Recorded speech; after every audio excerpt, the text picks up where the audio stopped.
For puppy blues, I think that sleep and pottying and then biting is the other thing that people get really upset about. If we pair slow movement with our hands, if we pair careful exercises when it comes to collar, harness, grooming, if we present those as the dog moves towards them, reinforcement happens.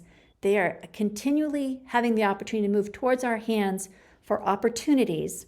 We can talk about agency and all those things, but really you're looking for a puppy towards something, and then we're going to reinforce it with a treat. The treat comes through the thing. It's like there's a portal.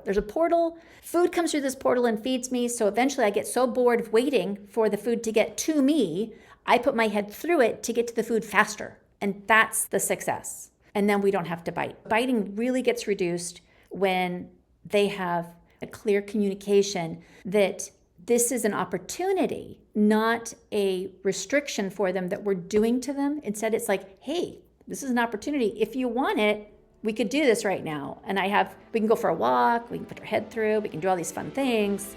But this is the opportunity starts through this portal. So we want that.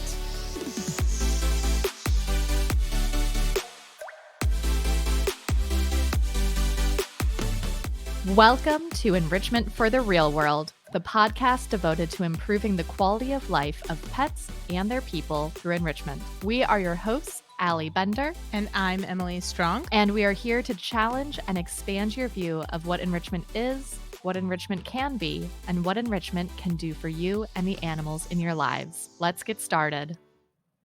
Thank you for joining us for today's episode of Enrichment for the Real World. And I want to thank you for rating, reviewing, and subscribing wherever you listen to podcasts. The voice you heard at the beginning of today's episode was Scotti Harvey. Scotti Harvey, KPA CTP, is the founder of Why Run Amok Behavior and Training and co-founder of Carden Country School, where she has taught kindergarten. In addition, Scotti is a certified CSAT, FFT, and trained service dogs for Brigadoon assistance dogs. Scotti specializes in canine neonatal development and learning. She is a breeder of Icelandic sheepdogs and Finnish Laplands and has raised 15 litters over 15 years. Through her studies on puppy socialization, Scotti strives to mitigate behavioral issues through the careful implementation of strategic early life experiences. By focusing on developing processing, coping, and communication skills, Scotti aims to foster courageous, inquisitive, and versatile learners. Y'all, we had the opportunity to work with Scotti when she attended one of our enrichment courses, and it's been just absolutely amazing to see how her career is flourishing and how she's becoming a leading voice in puppyhood in this industry. I always say that we need more people in this profession who are raising really good puppies. And I know that means that I would eventually be out of a job, but I would be okay with that if we had really solid puppies growing into really solid adults and had fewer dogs who ended up having emotional and behavioral distress. So thank you, Scotti, for everything that you do. In this episode, you're going to hear Emily and Scotti talk about the importance of making hands safe and comforting, puppy raising across the developmental periods, clicker training communication skills, how to simplify life with a puppy, and how to survive the puppy blues. All right, here it is, today's episode, Scotti Harvey, How to Be a Mindful Puppy Raiser. Tell us your name, pronouns, and pets. I'm Scotti Harvey. I go by she, her, hers. I have 3 Icelandic sheepdogs, so that's Latsi and Shucks and Hoot.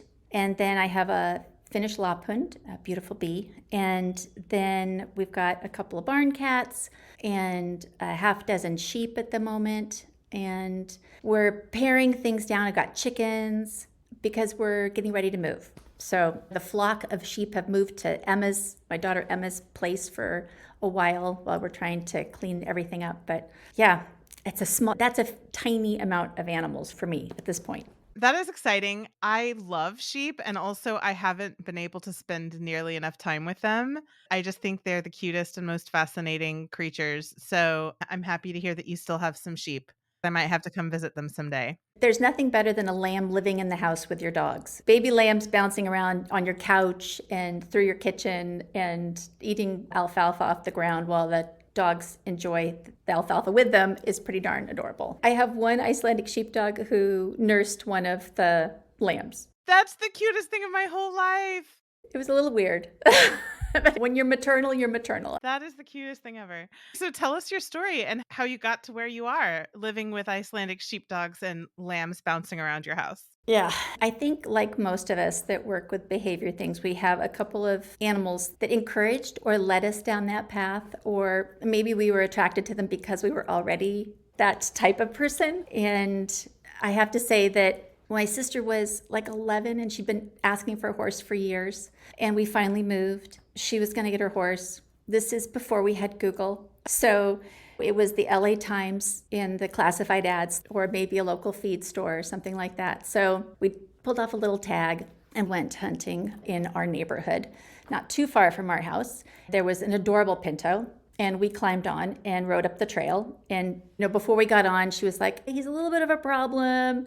You can't wear a saddle. You can't do this. You can't do that." We got a couple 100 feet up the trail, and he tossed us. And we got up. I was 7, almost 8 years of age, and started sobbing because I was so afraid that my sister wasn't going to want the horse because we got dumped. I was in love, and I had to have that horse. We got back on. We went back, acted like everything was fine, and we moved on because it wasn't the right horse for her anyway. She ended up with a beautiful Appaloosa that we had to drive 2 hours to get to, and it was great.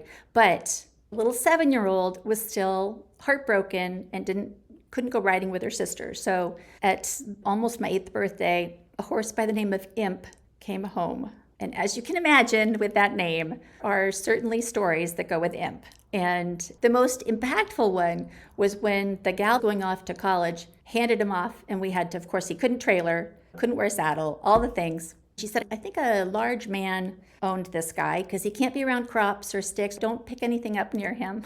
Okay. And the shoer doesn't want me to give out his name, and none of the other shoers will come near him. We were like, okay, I still love him. It'll be fine. So the first time I had to call him at the age of 7, almost 8, I dialed this guy, and he cussed a blue streak at me and told me she was not supposed to give out his name. And he paused. When he arrived that first day, I didn't know what I was doing. So I wasn't even on flat ground. We lived on a hill, and I had the horse, a steep slope, holding on to my guy.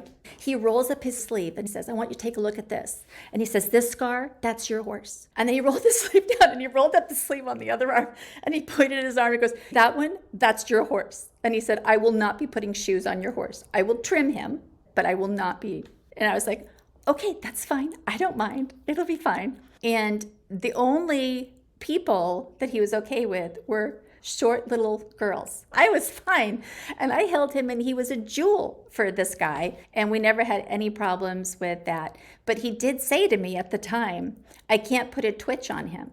And I didn't know what a twitch was. I had to ask my dad, who had spent time on my grandmother's cattle ranch. He told me what it was, and I was horrified, really grateful I didn't have to witness that. Can you imagine? My horse didn't read that book that twitches are supposed to make it so you can do feet or look inside their mouth or whatever. He said that's not true. Imp was like, "Yeah, that doesn't work. That's not a good way to do things." So I had him all the way up into college. He got me through my childhood and my adolescence and kept me on the straight and narrow. Then about a year later, our house burned down. My sister and I rode the horses out Southern California in the hills, and after that, there was a lot of displaced animals, and a dog found us and followed us around. And my mom had always been saying for several years, "You can't have a dog. They're dirty." So I would bring animals home. I'd go to friends' houses and just hang out there or whatever, because of course I had to have a dog. This guy was following us around on the trails. Our horses were a couple blocks from where we were living since our house burned down. So we'd have to walk back and forth.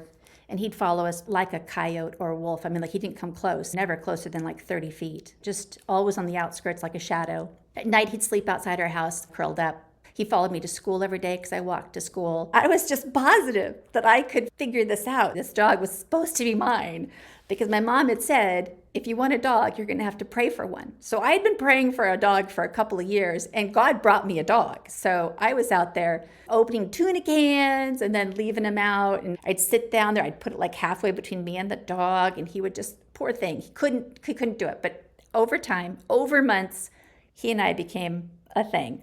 And it was maybe Christmas, and we had frost, which you rarely get to see in California, but it happened to be a cold time. Frost out on the lawn, and he's curled up and there's frost across the top of him, right? My mom walking by, I kept saying, I mean, they advertised in the LA Times trying to find the owners. They did everything. My parents did not want to keep that dog. Or my dad didn't mind, but my mom was like, not happening. They worked really hard to try and find his owners. So I'll use the appropriate 70s terminology, has that. And so my mom comes in, it's like maybe 1 or 2 a.m. and wakes me up and says, go get your damn dog.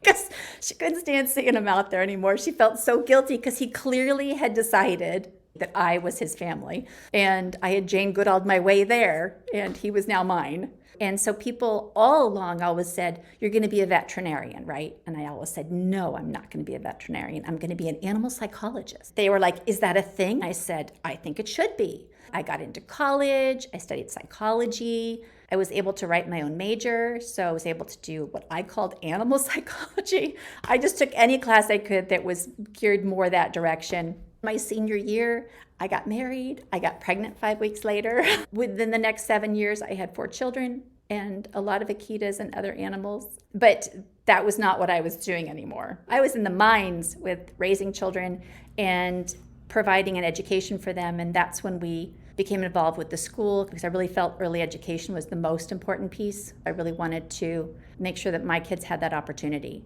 because I'd had a really good opportunity with a positive reinforcement-based elementary school. So I wanted that for my kids. Fast forward to 2006, my last kid was in high school. I was looking to import a sire for my Icelandic sheepdogs. I had this wonderful breed that was stinky smart, and I really wanted a really good sire for my girl. I was hunting, and at that time, of course, you went through links on websites because we didn't just search. It was more like find one website, and then I'd go down that rabbit hole and find whatever link that they had, and then the next country, and then so all these different countries looking for the right Icelandic. And lo and behold, I came across this website with this fan of multicolored clickers, and it said, Karen Pryor. And I, out loud to my children, said, Karen Pryor has a website? And it was called clickertraining.com, right? I dove into that, right? And saw, oh my gosh, they have a course, they're training animal trainers. And I looked a little deeper. Terry Ryan, there's a teacher in Squim. That's an hour and a half from my house. When I went to Terry's website, she was advertising that Bob Bailey was coming and doing his final chicken camp.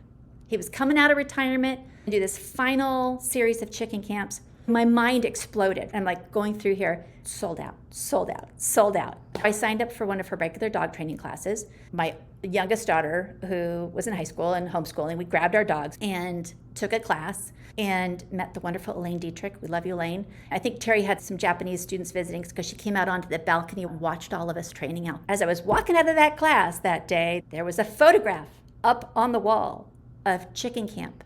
And it said, Terry did chicken camps. And I was like, there's a chicken camp? Terry does what? Sign me up. And so I got Emma, who was in vet school, to go with me. We went to the one-day chicken camp. Halfway through the chicken camp, we're eating our lunches. And Bill, her husband, comes in. And he says, Terry, someone just dropped out of the first week. And I looked at Emma, and she says, Mom, you have a litter of puppies. They're going to be 3 weeks old. This is your first litter. You're not going to want to leave them. And I was like, gosh, this is insane. I can't believe I'm sitting in this room and I have the opportunity. So I excused myself to use the restroom, walked back, and I pulled out my credit card. And I said, I will take one of those. And Bill said, are you serious, Scotti? I said, I'm totally serious. 30 minutes later, Bill comes in. Someone just dropped out of the second one. I think this was about the housing crash about that time. And so he came in. He goes, we've got another opening in the second week. And I looked at my daughter. She says, Mom, absolutely not. What are you going to do with that litter of puppies? And I'm like, I don't know. I'll figure it out. So I excused myself. She'd forbidden me. And I went and I signed up. I gave Bill the credit card. I sat back down. And there weren't any other openings. Thank heavens that day. Showed up for chicken camp. It was amazing. It was phenomenal. I learned everything I needed. I wanted to understand. And I understood. In fact, I understood so much. And I'd watch these videos that I'd seen in class when I was in college. I would cry. And Bob would look at me like, are you insane? And I'd be thinking, you have no idea how impactful this is for me in my life right now. To be able to, I didn't understand, I'd been teleported into this other space that was so important to me. And yeah, phenomenal and amazing. I was already signed up for the KPA thing with Terry, and that was phenomenal. Then after chicken camp and being completely sleep deprived and somebody dropping out of week 3 while I was in week 2, that was good because I ended up getting another week. I luckily had a daughter in high school, so she took care of the puppies during the day and I took care of them at night. So I was completely sleepless and actually had my first arrhythmia on the last day of chicken camp because I was so tired and stressed. But we survived. And 15 litters, it's more than 15 years now. All that education that I've been doing has been paired with my puppy raising, which has been really impactful for me to be able to use them as a science experiment. As I try things, I think Icelandics are so honest that they provide a really good platform for me for when people say stuff like, this is what you do, I go, do you? Like, that doesn't seem right, and I think I can do that better. It's been a good opportunity for me. And then Terry, being very generous with her time and wisdom, encouraged me and allowed me to be there during her KPA workshops. I was very blessed to be in the room with her during her international camps for a few years. Some of my puppies got to be the loaner dogs for the international students, and I met some wonderful people who are instructors now in KPA who went through the course. I got to meet by being there during that very stressful time. I'd say that's how I got here, through just, I don't know, right? Like opportunity that just presented. I guess I just took the opportunity that was available when it was there. Your entire life story just feels like destiny.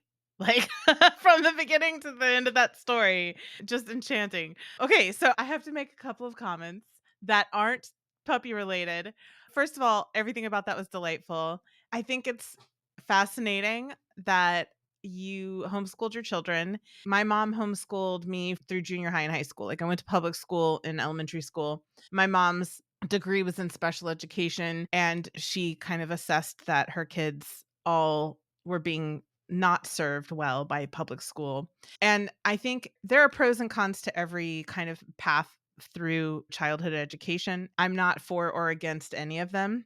But what I have noticed when homeschooling is executed, one of the benefits is that it gives us that kind of thinking outside the box mindset of like, but why do we have to do it that way? And so I just had to connect those dots because you are reporting that that's your approach. And I'm like, yes, that tracks because also you homeschooled your kids, right? So, like, there's that sort of outcome of having the ability to custom tailor and craft your own children's educational experiences and really asking yourself, why do we do the things that we do? And are they really necessary? Or is it just status quo? Is there a better way to do something?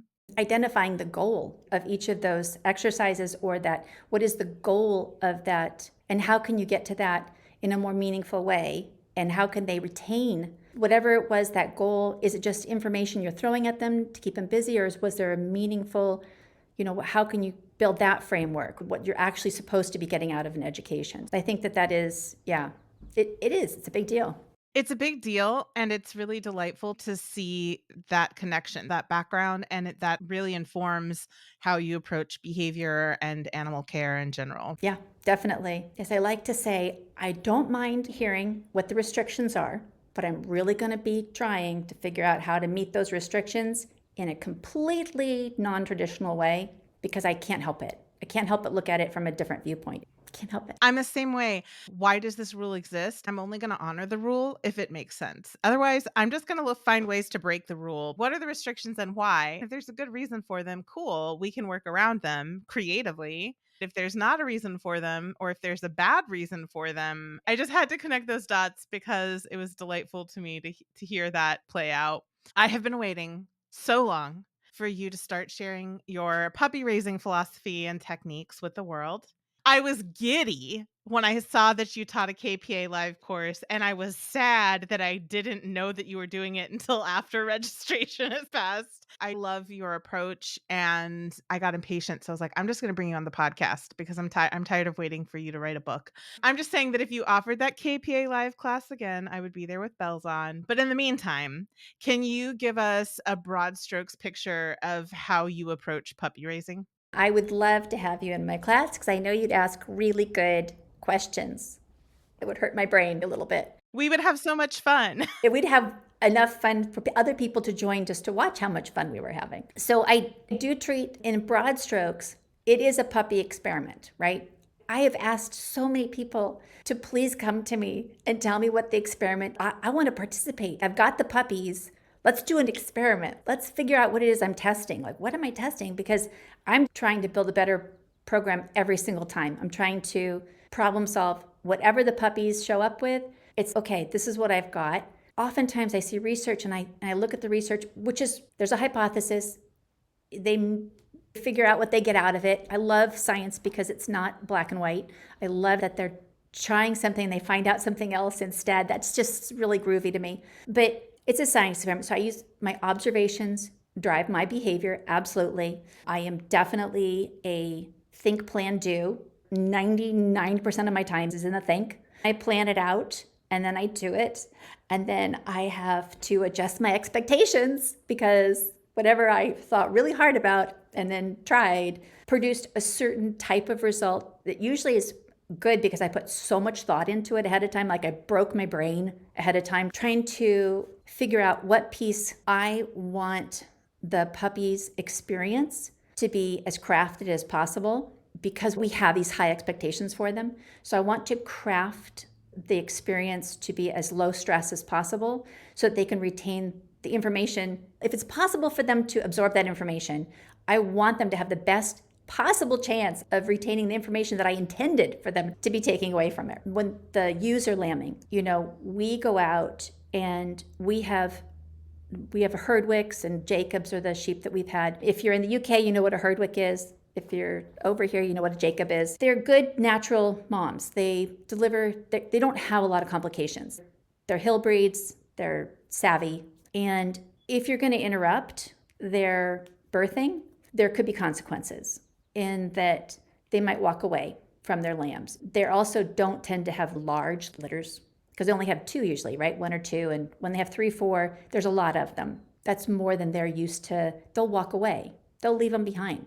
So they're not that type of breed. They're a breed that tend to have 2. We've been more likely to sneak up and peek on our ewes delivering and try not to interfere because they might actually stop delivering. We want them to go through the entire process. We want them to eat the placenta. We want them to take care of their babies and not interrupt any of the important piece. Now take that to look at dogs, and you've got a mom and you have things like suggestions for ENS, early neurological stimulation, where you do all these things to the puppy and nobody really knows if it does anything or not. But it's been just this thing that everybody does just in case it's good for the puppy. And personally, I think it's the actual that the people are handling the puppies. It has nothing to do with all the weird things they're doing to them. I think it really is just the fact that there's a tactile thing happening and that the difference between the limited studies that were done initially had to do with dogs who probably weren't being touched every day. Well, now we're picking them up and touching them every day. What if we just did that? I don't know.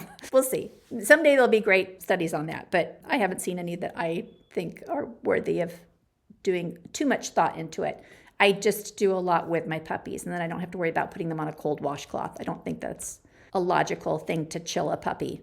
I don't see any reason for it. Moms are uncomfortable when you touch their puppies. When you pick up their puppies to do ENS or to weigh them, in general, at least my moms, which are good moms, are going to be like, "You're moving my puppy?" So that to me is going to be associated with my smell. So me touching the puppies is going to be associated with mom's cortisol spiking. They can smell mom and they can smell me. My first primary goal in that situation is to help the mom. If I need to take weights, my mom needs to be 100% solid on the fact that I'm going to be removing her puppy and she doesn't need to have any concern about it. She should be able to sleep through it if she wants to. I noticed in the beginning when you'd pick up a puppy, they'd follow, lick the baby, and the baby would start to cry and wiggle. So now I'm taking weights while I've got this little tiny brand new baby screaming and squirreling and wanting to get back to their mom. Now I heat my hands between every single puppy so that they're the right temperature. There's no vocalizations. There's no concern. Puppies are fine. Puppies are happy. Mom doesn't care because I have paired touch, treat, touch, treat, touch the puppy, treat, scoop the puppy, treat, scoop the puppy up and weigh it, give it back, treat. Mom's just like,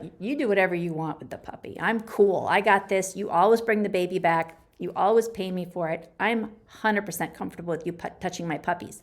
And I think that's with that you can call it training, but really it's just changing what I'm doing. Even if I just paid her for it, if the puppy cried or was uncomfortable because my hands were not the right temperature, because my hands are not the same temperature as her warm tummy or the heating tray. Even if they wiggled, she would have the same response. So I need both of them to be cool with my interaction with them.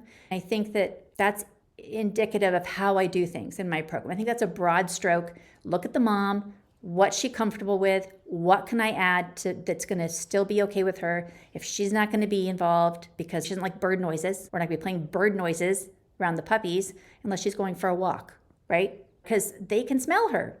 They can smell her and they're going to associate. If they can, I want to make sure that she's as cool as possible. And if she's not, let's say she's a rescue, what is she cool with? And let's really work on those things and then pair out the other things to do when she's not present, or when you have another dog that is comfortable with those things present.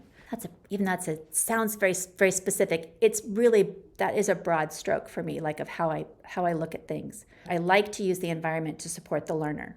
I like to set the environment so that they can be successful. I want to see puppies practicing healthy, safe behaviors because I want them to be using them later. So if you have a whelping pen that doesn't allow for circling around objects to avoid, what are we doing? Isn't that the healthy, natural, normal behavior? So that is definitely a really important thing for me. Yeah, and I want to facilitate all those natural behaviors, the ones that we want to see more of. The fourth thing, which has to do with that I'm heavily focused on, are hands and how we as primates use them around our puppies, and how we can be more observant and modify the pairing of our hands to reinforcers, that if you're picking up a puppy, there should be an association with something positive, either when it happens, when you move them, and then when you put them down again. Because if you're picking them up, even if you pick them up and give them a treat, if you're now going to put them in a place they don't want to be, that's not going to work for you in the long run. They will not want to come towards you, and you will see it. No, I'm not ready to go away yet.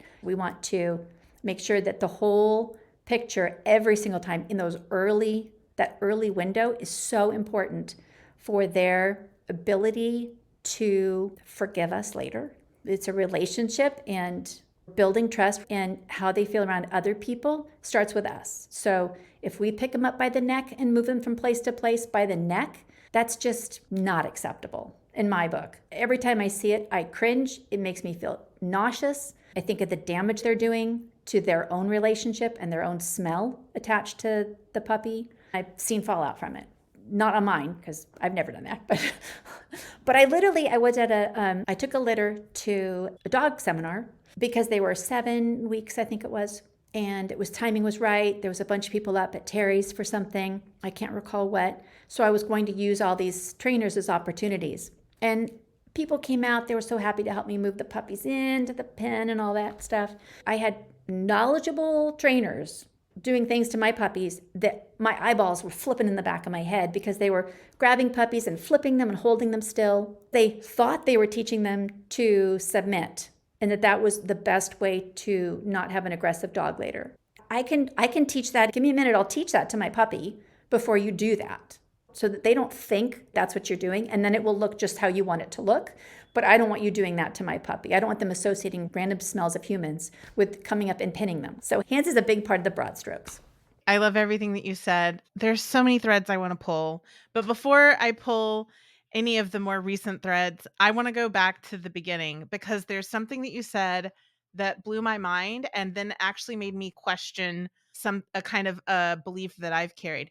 I have to tell a story first. And this is a story that I love using to illustrate when I'm teaching people about critical thinking skills. It's one of my favorite stories to tell about how our selection biases can influence our beliefs about what is possible. There was a video several years ago going around Facebook, and it was of this dog is watching a person put all these vegetables into a soup pot. Then he puts this little puppy into the soup pot. The dog stops, puts his paw on the person's hand, and pulls it out. So the joke of the video is that the dog understands the concept of soup and is, no, you can't turn my puppy into soup. You can't make puppy soup. So that was like the premise of the video. And it's obviously a joking video. Nobody actually believed that this person was going to make puppy soup. But what was interesting is I posted that video to my Facebook page because I thought it was funny. And then this debate happened. The debate was fueled by this one person who freshly had his master's degree in one of the behavior sciences. And the discussion was there's no possible explanation for this behavior. The dog was trained to put his paw on the hand holding the puppy and pull it out of the pot. And I was like, there's more than one possible explanation. I think that is an explanation, but that's not the only explanation. What I thought was fascinating about this conversation is that all of the people who agreed with the guy with the master's degree that it could only possibly be training, people who didn't have a background with both sires and dams. They hadn't ever worked with entire canine family units. They had only ever worked in shelters as pet sitters or wherever, where they've only ever seen a mother with puppies, or they just don't have a lot of experience with puppies at all. From their perspective, this was a behavior that could only have been trained. It wasn't a natural behavior. Everybody who agreed with me that there could be more than one explanation had a background in puppy rearing with intact dog families. All of us were like, y'all need to meet some sires, because there are some sires who have very big opinions about what you can and cannot do with their puppies, and have very firm rooted beliefs that the puppies need to stay in the whelping box with mom. I've worked with a mobile veterinarian where we would go into the home to do all the like early puppy care. I've had dogs, sires who had like a time limit in their head. Like I was allowed to hold their puppies and do things for 2 minutes. And then at the end, it was like this timer would ding in his head, and he would like very gently grab my hand and lead me back to the whelping box. And I've met sires who were very much, you can weigh my puppy, but you absolutely cannot take a temperature of my puppy. So they had rules in their head about what types of interactions I was allowed to do with their puppies. I love that story from a critical thinking perspective of being aware that the specific selection biases of each population really influenced what they thought was explaining the behavior, or what was possible to explain the behavior. But now hearing you talk about how careful you are with making sure that the mom is really comfortable with you handling puppies and taking puppies out of the whelping box. Now I'm wondering, have I been too cavalier in my attitude towards the sire's experience of what's happening with the puppies? Like, is what I have experienced with the sires having a 2-minute timer in their head, or having rules about what I can and cannot do, was that a sign that I could have done more work to make the sire more comfortable? And how do you handle that with sires? Are you also helping the sires become comfortable with how you handle? Do you ever have experiences like that with your sires where they're like, no, Scotti, you can't do this with the puppy? Or do you not experience that? You telling that story about how you like help mom be comfortable with teaching, I was like, whoa, I need to completely rethink this whole thing about the story with the sire and the puppy and the soup pot. Tell me what your thoughts are about that. So I look at it as the behavior, right? I don't speak dog, but I pay each of my dogs, if they're present, for holding position when I'm interacting with a puppy. Those interactions are troubling. Icelandics have beautiful language. I can't even explain. They're so nuanced. There's so many subtleties in their language that sometimes other breeds don't pick up on, but other Icelandics will. Tiny little muscles in the face and things like that. And I can say with my very first litter, the mom got out of the whelping box within hours and went and got the male Akita and brought him back. But the other two Icelandics were not allowed. The Australian Shepherd wasn't allowed. Whether male or female, it didn't matter. But the male Akita, who I swear she had a thing for, always did, she went and got him, and he lay next to the box. And she told him he had to stay there. And then I don't know whether she felt like he was protecting her and them, but that went on for days before anybody else was allowed anywhere near. I've always tried to create it so that the mom gets what she wants. So if she wants, she gets privacy. If she wants to have her tribe around her, she gets her tribe, because they're all different and they all select. Sometimes they like the males around them, sometimes they like the females around them. And it depends on it doesn't always depend on the litter. It's usually the mom. Usually the mom likes certain things a certain way.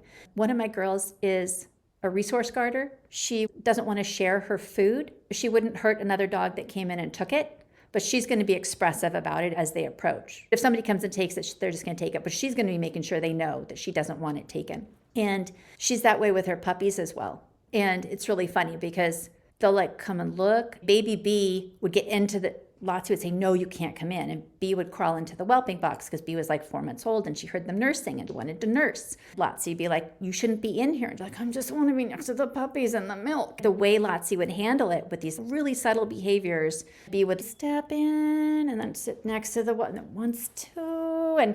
But all these cute little things happening. The healthiest way is to, like, if I could have separated B, but B was 4 months old and so maternal.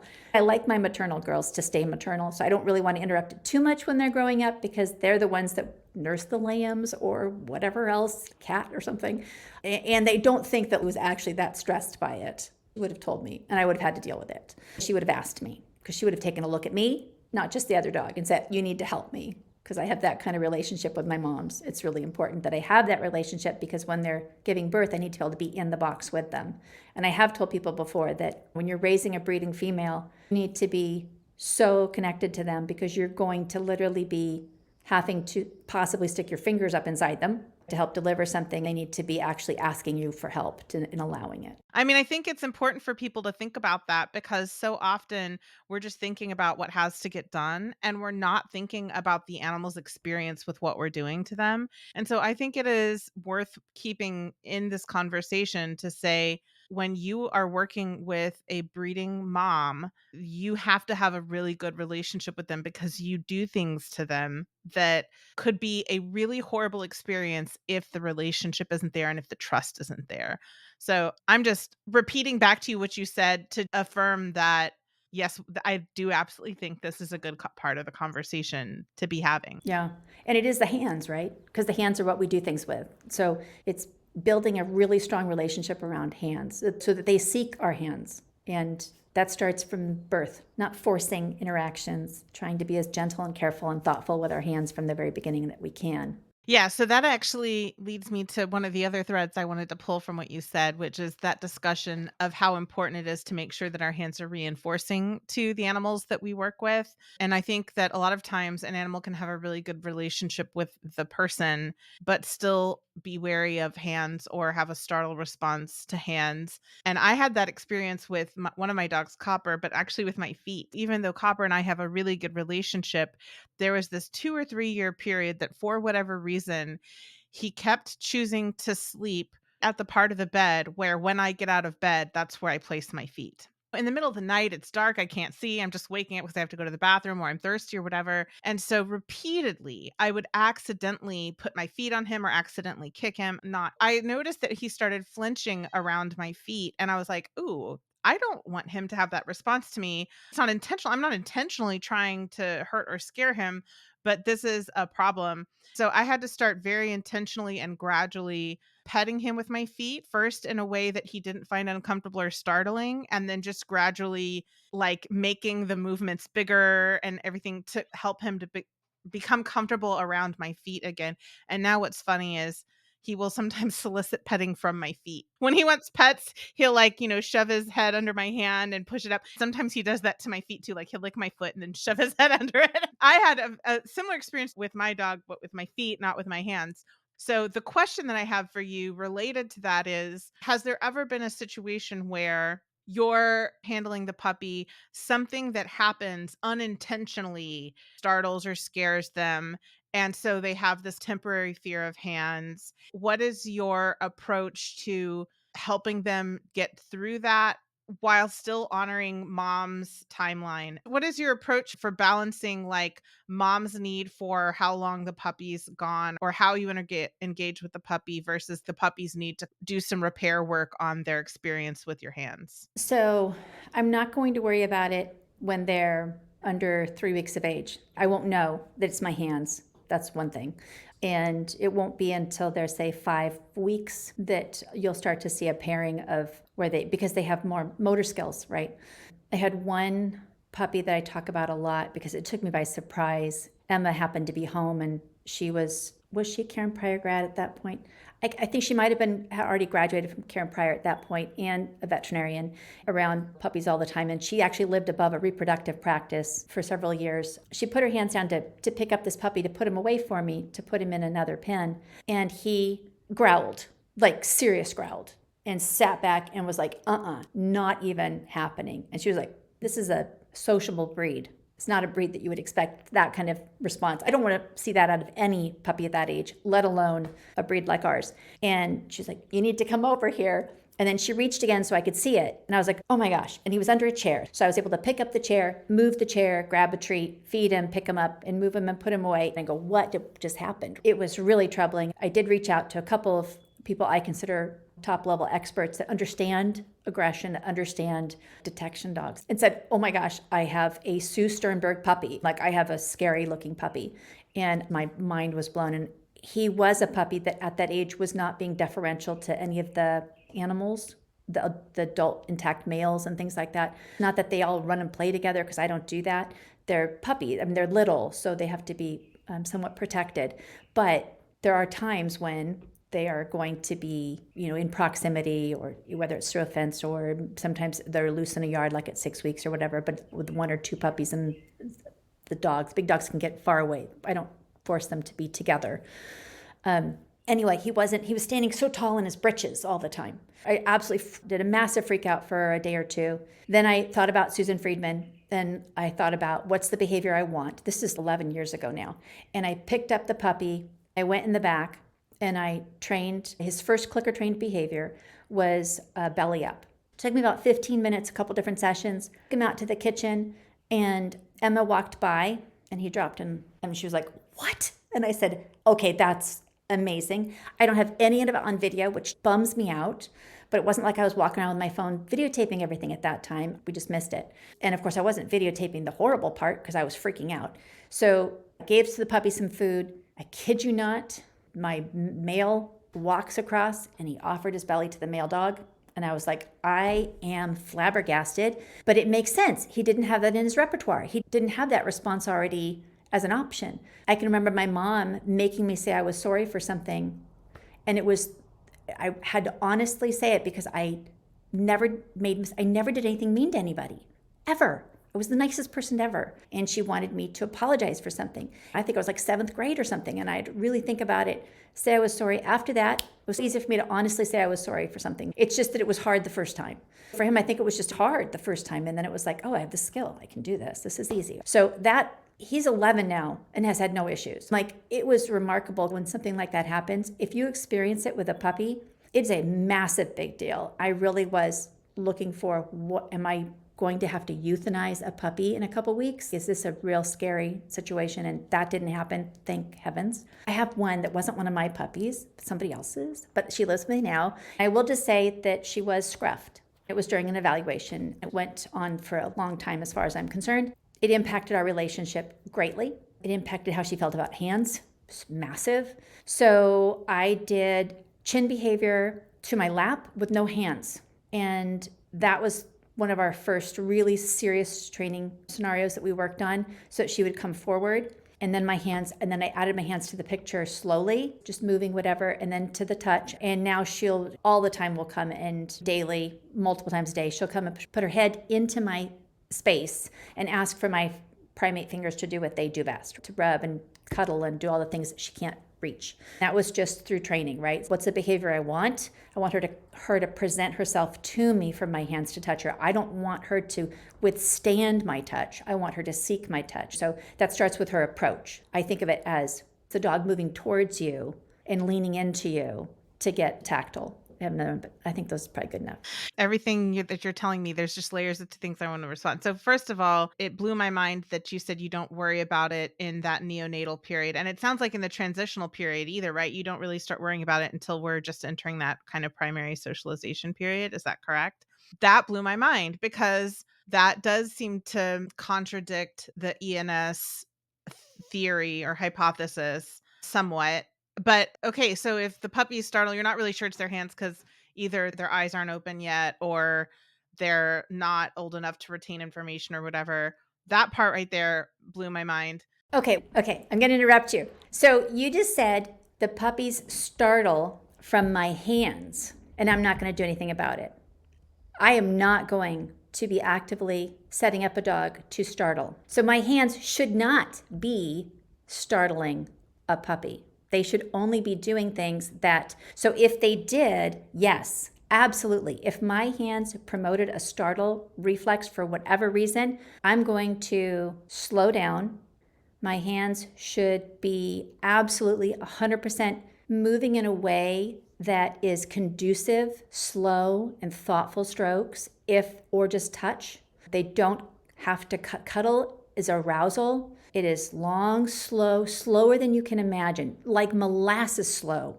I mean, like beyond. And if you can exhale while you're doing it, you'll even do it slower.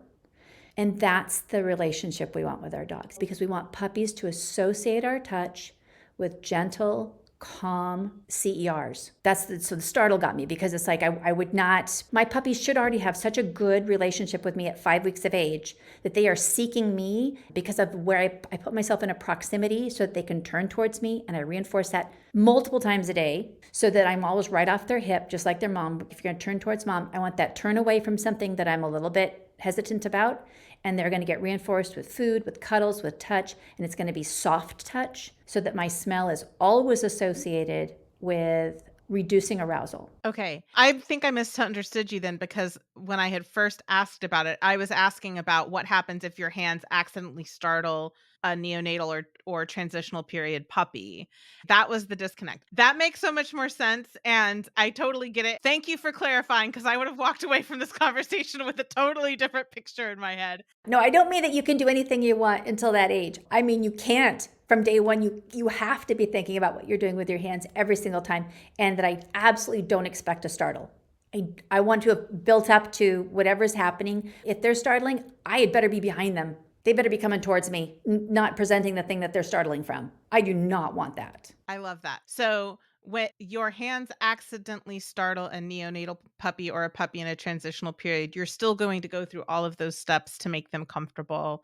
But what you were saying about the difference between those younger developmental periods versus the puppies who are old enough to be out in the yard and they're not really spending a lot of time in the whelping box anymore is that you're focusing more on training skills than the neonatals and the transitional period puppies. Is that the distinction? Yeah, I would say that there's definitely more focus on skills as opposed to and I think that one of the major considerations is what we have their moms when they're still nursing. So if something is even a little uncomfortable, let's say I'm weighing them or something, I'm going to be using my hands to take them back to their mom.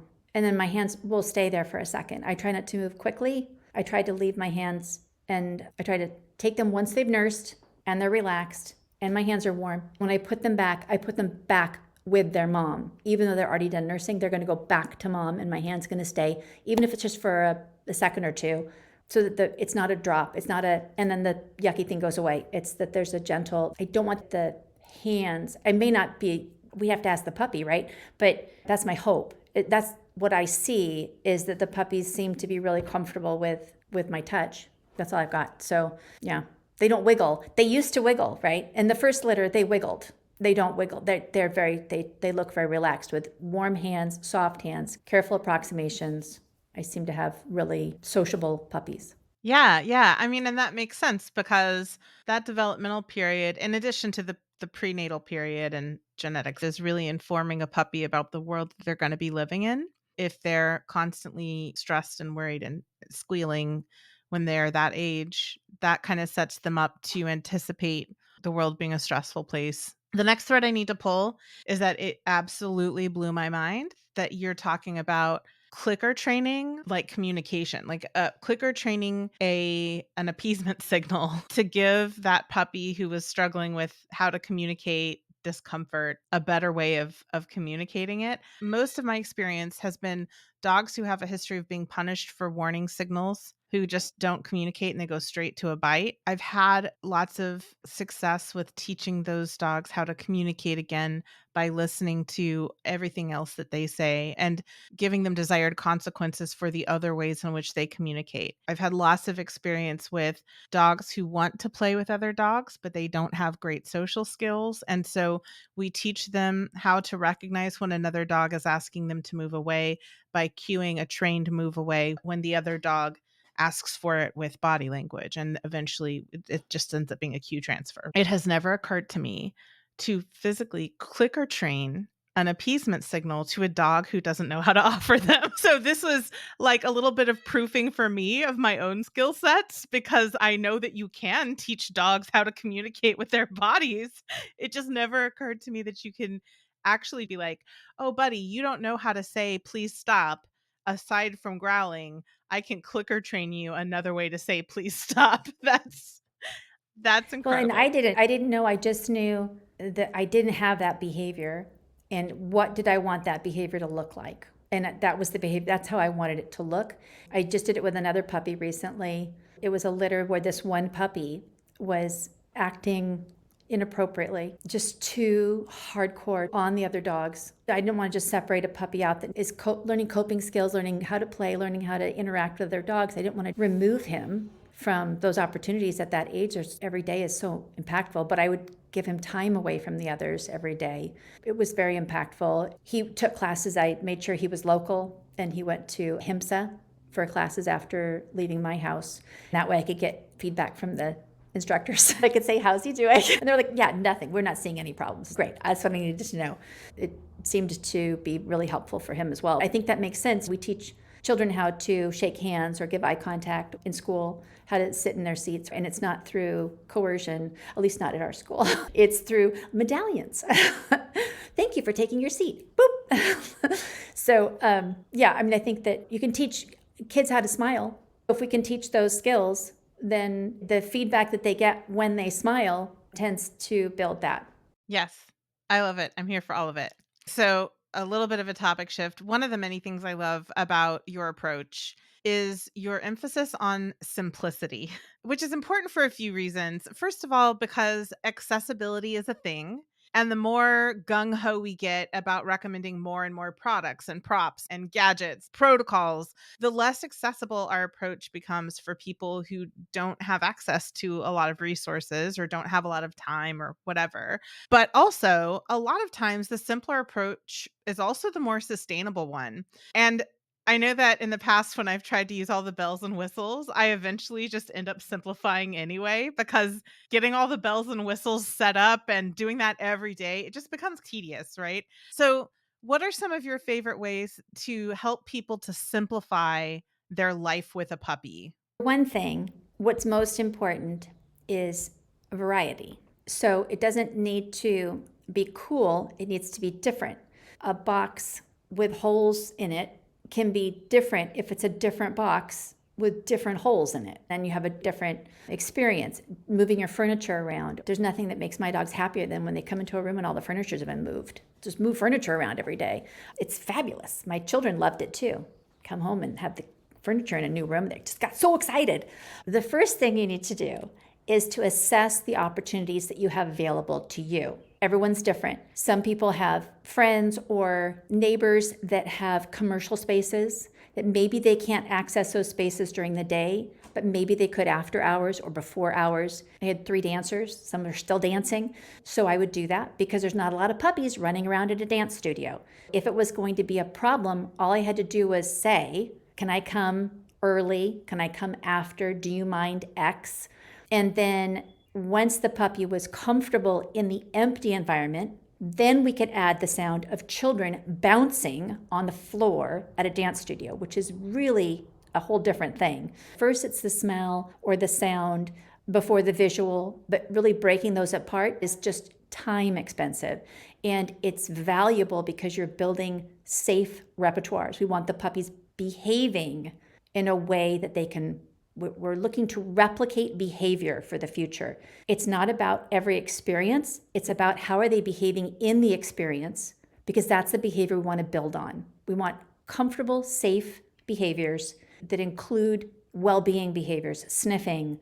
And so if we can come into a space and either have the puppy off leash or on a long line, that's going to be beneficial, especially if we don't have to redirect. So the less we have to limit them on their leashes, the experience for them for exploration, especially if we're behind them and allow them to move forward. So simplifying is choosing where we're going to be in the situation, choosing opportunities where they have the ability to move. So a nursery is great because usually aisles or plants and things. And there's fewer things that they can get into trouble with. Walmart or Home Depot is fabulous, except that there's a lot of things you have to redirect the puppy around or restrict them from getting into. So it's not that you're not going to do that, but that should be that's your level up, right? You've already got the other stuff going well. You're going to level up at Home Depot. We know how to do a default down in public, and we've walked in one door and out the other door at Home Depot. We've practiced just getting from the car to the doors opening and closing. And now we're going to go in and sit on the lawn furniture and do a default down and get some treats. The goal is a calm and relaxed dog in those environments, to the point of them being able to take a nap. If you can hang out somewhere until they take a nap, that's golden. You're done. If you've got 10 spaces that you can go comfortably with the puppy, great. I would prefer you go to 3 to 5 and get really good at those and then start adding in the others. If one of those is your vet, great. If one of those is your training facility where you're taking a puppy, great. If one of those is your in-laws, great. But don't just assume those places are good for a puppy. Put the time in and the work in ahead of time. And I recommend people go early without their puppy. Or if you can have someone in the car to sit with your puppy and you can walk through and take a look at the space, what are the things I have to be concerned about at this time on this day or whatever, and then come through. Not everybody can do that, but if you can, I think it's best to have a mental image of where you're going with your puppy before you come in with your puppy. But all things in approximation, build on success, don't build on failure. Set them up to be successful and then grow that, and then reinforce quieter behaviors, reinforce sniffing, reinforce laying down, reinforce a stand. It doesn't have to be a sit and then you have access to something. That's our idea. We think they're showing impulse control by sitting first. Humans don't like dogs to jump on them, but it's such a normal behavior for dogs. A sit is something that uses a lot of energy, and puppies really aren't. We ask that of them all the time. It's not a great recipe. They're physically not designed for it, to be doing it all the time. Save sit for thigh days is what I like to say. So you can train a sit, you can use a sit. It's just don't use that as your default behavior for everything else in the world. It shouldn't be the thing that they have to do to get access to stuff. I agree. And I think there's a larger and increasingly larger, I would even say, component of the animal training and animal welfare world that's really kind of rethinking what we mean by basic manners training and why those behaviors are necessary. So to go back to the beginning of our conversation, we're like, but why though? Why is sit one of the things that we think is the behavior that every dog needs to know? What is the goal? Like you said at the beginning, we are really goal oriented, and like what need are we trying to meet? What problem are we trying to solve? And how is sit actually meeting that need or solving that problem? And usually the question is, or the answer is, it isn't. So we need to come up with, what do we actually want them to do instead of sitting? Because sitting is just something we've all been told to teach a dog, but when you actually come down to it, there's really not a lot of compelling reasons that it has to be a sit and that nothing else will meet the goal or solve the problem. So I'm with you on that. And also, there are a lot of us who are with you on that, Scotty. There's more and more of us who are really going back to the drawing board and being like, but why though? Why are these the things that we have to teach our dogs? I love that you're saying that use the environment that's available to the people and the animals. That is such a beautiful way to simplify, because regardless of where you live, regardless of what resources you have access to, you always have an environment. And so you can find ways to utilize that environment that works really well for you and your dogs. So there are a lot of things in our home that we can use to meet those goal behaviors. If we want puppies that are comfortable with unsure footing, it's easy to take a cookie sheet and tip it upside down and then put a blanket over the top of it. It doesn't have to be worrisome in any way, or a yoga mat.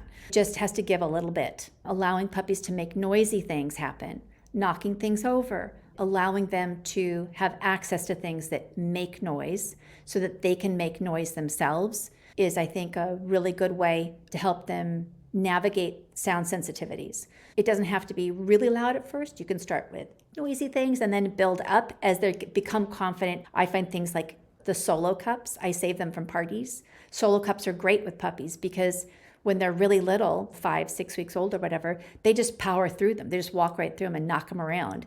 In doing that, they are building the touch thing to knocking things down and moving. They like it because something's moved. I can recycle it or whatever. I try not to buy things, and I also try not to take things from buying nothing that a child might want. When they post something like, I have got a swimming pool, but it's got a hole in it. Does anybody want it? And I'll be like, I'll take it. I'll just put something else in it. I'll use it. I'll tip it upside down and the puppies can crawl across the top of it. So that again is a gungy thing. Feed bags make great for those like tactile or unusual footing things. And some puppies might be really uncomfortable or find that unsettling. So you can cover them with a blanket. You can use less in them at first and then fill them fuller. I use a lot of recycling in those for me because that way they're really lightweight. So if they get knocked around, they won't hurt a puppy. If another puppy grabs it and drags it across the room and it hits a puppy on the way or something, it's not going to be a problem. I just crack them open and recycle what's in them and dispose of the bag. But there's plenty of things, pots and pans, and even things that you can hang from the ceiling. Just about anything can be hung from the ceiling. So changing that up, being aware of the fact that their eyesight needs to be stimulated at multiple levels to become less conflicted about things above them, that we should be not just on the ground level, that's just one level. Like we need to be looking at counter height, we need to vary those things, and then also from the ceiling. Those are all simple, inexpensive things you can do. You can tie an umbrella from your light fixture. You can put a ladder in the middle of the room and tie stuff from it. Oh, and then one more cheap and easy thing that's really good to know is that people spend a lot of money on dog treats, and a lot of dog treats have a lot of stuff in them that we don't really want our puppies to have. So some of the easiest, cheapest things you can do is have boiled potato on hand, or potatoes, so that you can boil them. They'll keep on the counter for a while. Boil them, put a couple tablespoons of yogurt in them, or cottage cheese, or sour cream, or whatever you have, and use that as a reinforcer in a tube. And you can use an old toothpaste tube. Just clean it out and then use duct tape at the end. That's what I do. It makes a really nice tiny hole and squeeze them out for make a multiple use out of your toothpaste tube, and it's easy and very cheap. I do a lot with eggs because I know eggs are expensive, but a whole egg, you can make a lot of reinforcers by just cooking it like a pancake and then cutting it, or adding a little flour to get it to be a little bouncier, and then just cooking it like a pancake if you want. I do big vats of them and do all kinds of stuff, but simple, crack an egg, whisk it, toss it in a pan, and you've got your day's worth of treats for your dog. And it's just a single protein. Yeah, I love all of those ideas. Thank you so much for helping us brainstorm ways to make things more simple for people who have puppies or even grown dogs in their lives. Next, I want to talk about puppy blues. It's so common and isolating, especially for behavior professionals. I've had so many friends and colleagues get a puppy and then be like, I feel ashamed because I feel like I can't handle a puppy. And should I be in this profession if I can't handle my own puppy? I hear that from so many colleagues. There's nothing wrong with you. This is just a normal part of having a puppy. What is your advice for navigating puppy blues? I think that there's a couple really important things for puppy blues. And the first one is sleep. I think that every human is just nicer to their pets and their children if they get some sleep. Even if it's not the full night's sleep, if they can get a large chunk at one time. And there's a couple ways that you can do that to make it easier for yourself. Puppies do grow up. They are not going to be puppies forever. When you bring a child home from the hospital, you are locked into sleepless nights for years.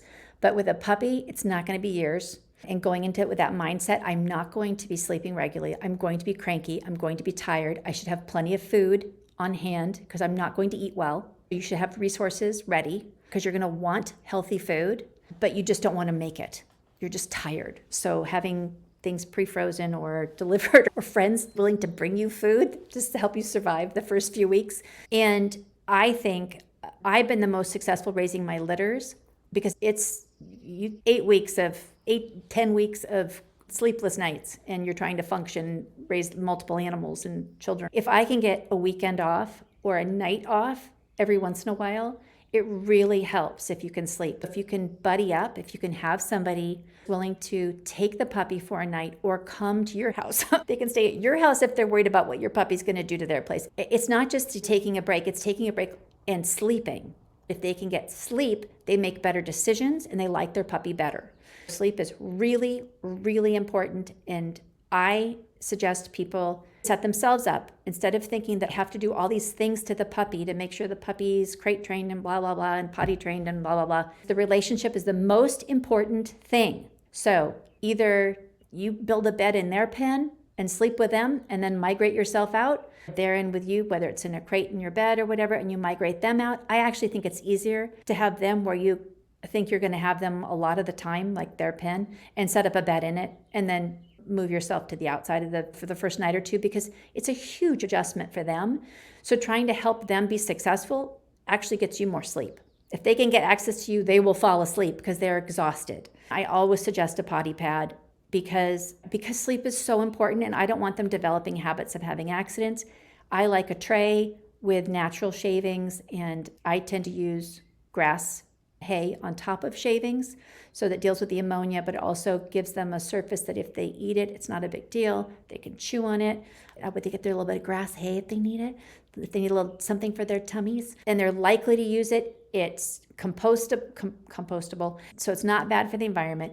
As they get older, if you need a tray, maybe they're incontinent, maybe they get sick from time to time, maybe you've got a smoke warning and you're not allowed to take your dogs out of the house because it's bad for them, or I don't know. There's so many things nowadays that we get where you're thinking, oh my gosh, what do I do about the dog?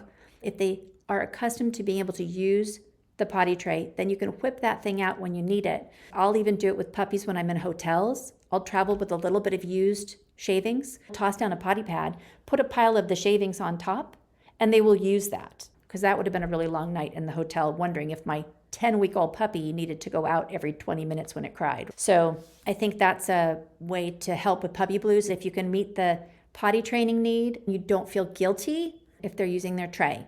It's not an accident. We have bathrooms. Our birds can go to the bathroom in the house. Our cats can go to the bathroom in the house. The only animal that's not allowed to go to the bathroom in the house is a dog. So have a little compassion for a small puppy in a new environment. Give them a litter tray. It'll all work out. Then you can use those soiled shavings outside where you want the dog to go potty later. That makes it easy for the transition. For puppy blues, I think that sleep and pottying and then biting is the other thing that people get really upset about. If we pair slow movement with our hands, if we pair careful exercises when it comes to collar, harness, grooming, if we present those as the dog moves towards them, reinforcement happens. They are continually having the opportunity to move towards our hands for opportunities. We can talk about agency and all those things, but really you're looking for a puppy towards something, and then we're going to reinforce it with a treat. The treat comes through the thing. It's like there's a portal. There's a portal. Food comes through this portal and feeds me. So eventually I get so bored of waiting for the food to get to me, I put my head through it to get to the food faster. The success. And then we don't have to bite. Biting really gets reduced when they have a clear communication that this is an opportunity, not a restriction for them that we're doing to them. Instead, it's like, hey, this is an opportunity. If you want it, we could do this right now. And we can go for a walk, we can put our head through, we can do all these fun things, but this is the opportunity starts through this portal. So we want that. Love that so much. The reframing hands as magic portals. So I think it's interesting because the puppy blues felt to me like this really complicated issue that's hard to navigate. And you're like, it's the basics like food, sleep, connection, potty. And I'm like, yes, of course it is. We got to meet our needs. We're grumpy, get real grumpy and cranky. And it's like, why did I do this? You see these outbursts on Facebook, and I'm thinking, drop them off over here, man. I'm really good at sleepless. So here's the thing. When we have children, like human children, in general, it's culturally acceptable and normalized for moms to drop their kids off somewhere and get a break. And yet it doesn't really occur to a lot of people to do that with their non-human infants. To like get a break from the non-human infants too, because make no mistake, you have an infant. Everybody needs breaks from that. When you bring home a baby, it's illegal to leave them alone, but it's not illegal to go to the market without your puppy or get coffee. It's not illegal to take a nap, whether you have a child or a puppy, but it may not be easy. But so if we can set the puppy up for success, I mean, we all know when we work with behavior stuff, not every puppy is going to take a nap because they're stressed or something's going on, and we need to facilitate that. Well, 45 minutes of sniffing and a good sniffy area, and you are highly likely to have a dog take a break. Even a young puppy is highly likely to take a break. At that point, maybe, that we can't fall asleep right away. That's a different issue for us stressed people, but at least we can take a break. You can walk outside your house without your dog, which is really important. That self-care thing is really important. And I absolutely agree. If you can buddy up, find somebody who has a puppy or an adult dog that does well with puppies, life would be way easier. I've never had that. And I haven't had grandparents nearby raising my children. So I've had to do that on my own. Although I do have a lovely sister-in-law who has she watched my children a couple times. I think I can't talk because it's been probably 18 years since I've had a clutch of parrots or a litter of puppies or kittens in my house. And maybe 18, no, that's not true. 2009. How long ago was that? 2009.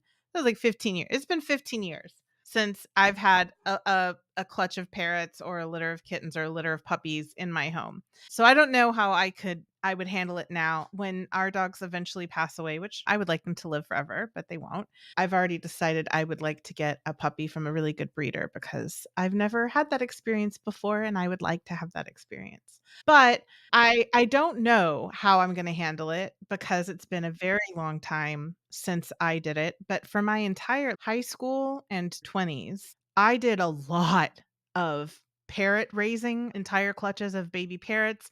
I did a lot of fostering of whole litters. When I was a kid, we bred boxers. We had litters of boxers. We had cats who had kittens. I don't remember it being particularly stressful for me, but I think that's because I just had sort of a like, get in your y'all, we're all doing this, like I think that's probably why. But I even hesitate to say this on the podcast because what's going to happen is I'm going to eventually get a puppy and I'm going to have like the worst puppy blues of anybody. But see, I don't think you will, because I think you'll give yourself permission. Raise your puppy however you want to raise your puppy. You won't have this mindset that, oh, it's not working this particular way, so I'm doing something wrong, as opposed to saying, oh, heck, you're sleeping in the bed tonight because I'm going to bed. Either I'm coming down on the floor or you're coming up because I'm sleeping now. Oh, I already told my partner for the first few weeks that we have a puppy, you're going to have to get used to me sleeping in my office because I have this nest in my office that's just a few inches off the ground. I can get a fresh patch, put it next to the nest, and Puppy and I are sleeping in the nest until Puppy's old enough to sleep through the night. I want the puppy to be able to just walk off the nest, pee on the fresh patch, and leave me out of it. Making it easy for yourself to be successful, right? So it's like this marriage of how do I make it easier for the puppy? Do I have to just move every piece of furniture out of the room? Maybe depending on the furniture you have, maybe you do, right? Or can I just move all my furniture into the middle and then put a little fence around it and then I climb in there? And the puppy runs around? Maybe. You do what you can so that the puppy can be successful. When the puppy's successful, we're happier people because they're making less noise, they're causing fewer problems. So I'm too tired to take the puppy to do whatever I need to do with the puppy.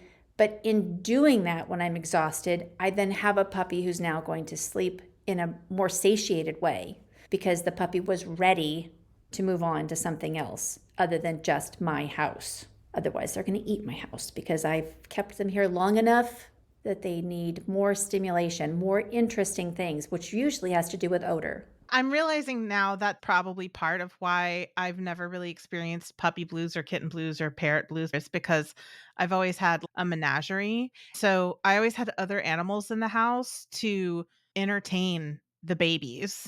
The job didn't ever solely fall on me. The labor was kind of shared across all of the species who lived in the house. As we're talking and I'm thinking about it, I have no doubt that that played a part in why I've never really had that experience because I had a network. I had a village to raise the babies with me. It's way harder to raise a single puppy because, once you have generational things happening, the young adolescents they're wonderful. They play with the puppy appropriately, if they're good ones, if they're appropriate for it. They're fabulous having those adolescents and they love it. The adolescent loves the new puppy, which is wonderful. And or a cat, if you have a cat that likes dogs, then that's always a good thing. If you don't, that's always a problem. Harass the cat with the new puppy.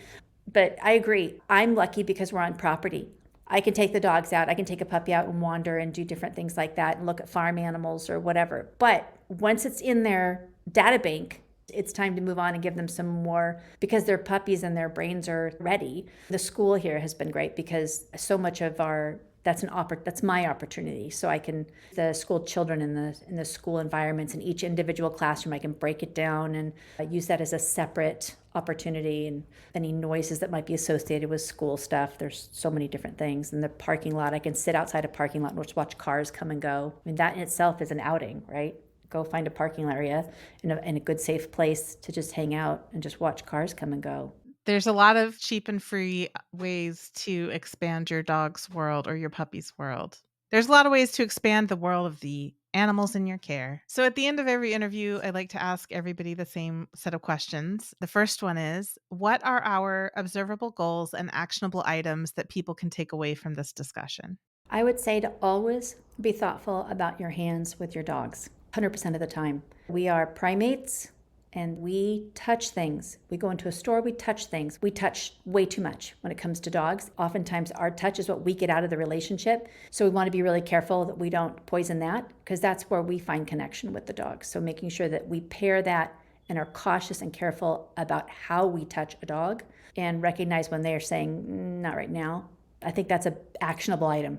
Yes, I love that actionable item. I have started offering what I'm calling trans-species meditation sessions for people who are animal people, but they're not clients of ours, because so many people I am in community with love their pets and have no idea what their pets are saying to them. I'm using some principles of meditation. I'm using some principles from Laurie Stevens' movement work. I'm using some principles from just like good body language skills to create this meditative space for people to touch their animals in an intentional way. And it has been so fun to watch people develop these skills of understanding the impact of their touch on their pet and be able to start a dialogue with their pet about what feels good to them, what the pet wants, what the pet doesn't. I'm really using it as a stealthy vehicle to teach people body language who aren't interested in learning body language, but they're totally interested in the idea of having a meditation session with their pet. I am so with you on this being awareness of hands and what your hands are doing, because I'm having so much fun seeing this play out in real life. It is the most delightful thing. I bet they get a ton out of that too. I mean, like, yeah. And then it's nice. I'm sure the dogs relax or the pets relax, right? Because they're changing how they're being touched. And it's not just dogs. I have some people that I'm working with who do this with their cats. I have one who's doing it with her macaw. I have one who's doing it with her horse. So we're working across species. But what's fun to see is that the animals are starting to learn that this is happening, and they're starting to shift their body to be like, actually, I want you to rest your hand here. This is where I want it. They'll lean in for more pressure and move away for lighter pressure. So the animals are learning to tell the human, or they're just self-directing touch. It's so much fun. I am 100% with you on developing an awareness of how our primate hands are impacting our non-human companions. What is one thing you wish people knew about either this topic, your profession, or enrichment? Reinforce healthy behaviors, that they are, especially if it's healthy across species. So not only healthy for dog to dog, but dog to human. You can easily reinforce that and see that appear more often, which makes the quality of life for everyone involved improved. What is one thing you'd love to see improved in your field? I would like to see a more cognitively aware response to the idea of it's just a puppy. They'll get over it, especially when it's dismissive of the puppy's comfort. So whatever you're doing, whether it's crate training, whether it's riding in a car, whatever it is, it's fine. They'll get used to it. They'll get over it. Or it's just a puppy when it's used that way. Now, if you use the puppy like, it's just a puppy. Okay, I'll go with you on that one. But it's just a puppy, or they'll get over it. I would like people to put more thought behind that and think about, okay, how could I, if that's how you're feeling, how could you train that or offer something different for that puppy? Because there's always an easier way where you can set the puppy up to be successful so they don't have to go through whatever it is you think they just need to suck it up for. That's just not okay. No. Asking how something can be improved implies that it needs improvement. And I don't think there's anything wrong with assessing that there are things that can be improved in the world, in our profession, in ourselves, right?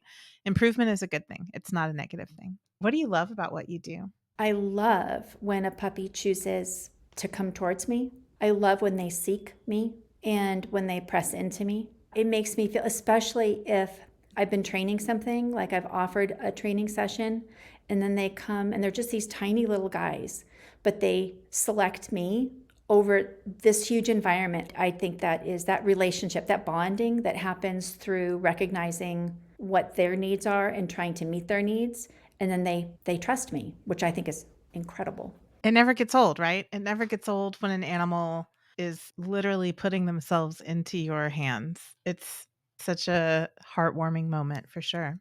What are you currently working on? If people want to work more with you or learn from you, where can they find you? Talking about the why, so I'm why run amok because that's how I think about things. So I'm just about to take a job with Brigadoon Service Dogs, and they're in the Bellingham area. They're really working on identifying ways to improve the quality of the experience for a service dog, beginning to end. There's an interesting thing with service dogs, especially service dogs that are going in and out of state prison programs, which is what they do. They're going to be born in one home, then they're going to go into a foster home, a raiser's home, or whatever. They might go in and out of a lot of different situations prior to getting placed, right? That's a lot of transitions. And I'm hoping that I can identify and improve ways of making those transitions easier for the dogs, just to improve their success rate, but to improve their quality of life, because they deserve to be as happy as any dog. How can we problem solve and set that up in a way that those puppies can be super successful? So that's my newest project. And so when this airs, I'll have been there for a while. And, the book, see if the book ever gets written. If you need me to be your accountability buddy in finishing the book, I am happy to whatever you need. Body double, sounding board. I just want you to write the book. I want you to get it done. Yeah, I really enjoyed doing the course. I've been working on the book for years. It's hard because so much of what I want to say has to do with storytelling. I think people want a format or a protocol they can follow, and I don't think that behavior's like that. So it makes it trickier to say, oh, and in this situation, well, what about my situation? So I think that is a little bit hard for me to melt that down into something that is digestible and actionable. I don't want people to have confusion about the message that I'm putting out there. So I want to make sure that I do that well enough that it is simple, that it's easy, simple, and actionable. Yes, I know what a challenge that is, believe me. So, yes, my impatience about having your book in a tangible form that I can read and give to other people is not a reflection on my respect for what a daunting job you have in front of you. Scotti, thank you so much for joining me. It has been such a pleasure, and I'm really excited to take your course again in the future and read your book. Thank you. It always is a treat to talk about puppies. Thank you for having me. I love that Scotti is constantly questioning why we have to do what we do and making decisions based on what the dogs tell her. It's such a descriptive approach to puppy raising, and I am here for it. Next week, we will be talking about 5 tips for successful puppy raising. Thank you for listening. You can find us at petharmonytraining.com and at Pet Harmony Training on Facebook and Instagram, and also at Pet Harmony Pro on Instagram for those of you who are behavior professionals. As always, links to everything we discussed in this episode are in the show notes, and a reminder to please rate, review, and subscribe wherever you listen to podcasts. A special thank you to Ellen Yoakum for editing this episode.